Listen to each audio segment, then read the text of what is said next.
Presented by Capital Welcome back to the Well, the full 68-team field has been revealed. welcome back to the NCAA women's basketball. At the field, and maybe that's because some people have some questions about their path.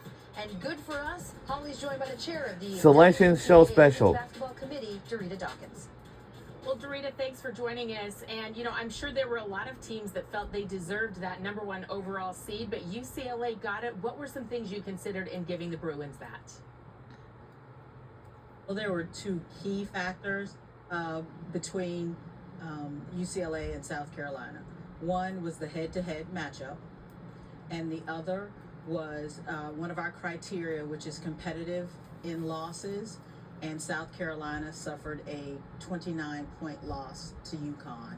So those were the two key differences in those resumes. Yeah, it's exciting for the Bruins, their first time being a number one overall seed. One of the other questions we had when we glanced at the bracket was Notre Dame. They are an ACC co-champion. They dropped to a 3 seed. How did you break down how Notre Dame ended up at a 3? Well, being a little bit of a research nerd, I'm going to use a term. It was an interaction effect. It wasn't just what happened with Notre Dame in terms of them losing 3 of 5 down the stretch, but it was also what the teams that came out ahead of them did in their conference tournaments and winning their tournaments. Let's take a look at my famous player, Hannah Hidalgo. What they did in losing 3 of 5. It's what other teams did to elevate their resume as well, right? Correct. Okay. Correct. And one other thing that we looked at, Charlie Cream, we had talked about who could host and who would be hosting comfortably. We thought Ole Miss might have a chance to host. They were just outside of that, hosting 1 through 16. Why was that? Again, looking at the resumes between them and Maryland, again, substantial conversation by the committee about who were going to be in those top 16 spots. When you look at their wins against top 100 net, that tips to Maryland. When you look at the total number of losses, that tips to Maryland. So Maryland got the 16 and Ole Miss the 17. Okay, and then this is total Nerd City TV person question, but our fans want to know if the seed holds, the chalk holds, you see 2 matchups in the Final Four that those teams have played 3 times already this season in USC, UCLA, and Texas and South Carolina. Was there any conversation that maybe fans will want to see something different, or how do you guys see those potential Final Four matchups with the top 4 seeds? I think fans want to see good basketball, and they're going to see that. I think the teams deserve to be seeded and bracketed according to the work they've done all year on the court, and that's what we did. We stuck true to the S-curve, put those teams in the slots that they earned, and that's the bracket. And I think the fans are going to see some really good basketball, and they're going to see some new matchups, because as you mentioned already, several teams that were the regular season champion didn't get the AQ. We've got 6 new teams that have never been in the tournament before, including UC Davis, FDU, and William & Mary. Great point. And as we look at the bracket, I do see great competitive balance across the bracket. So thank you for your great work. And hello, can we give you a shout out for your poppin' red lip tonight? Great job. Thank you. That's called a party lip. I do want to get now that we've had a minute to digest and sort of sit and marinate on this, We got 9 minutes because now after this, I want to start with you because we will switch on ESPN2 for this women's bracketology.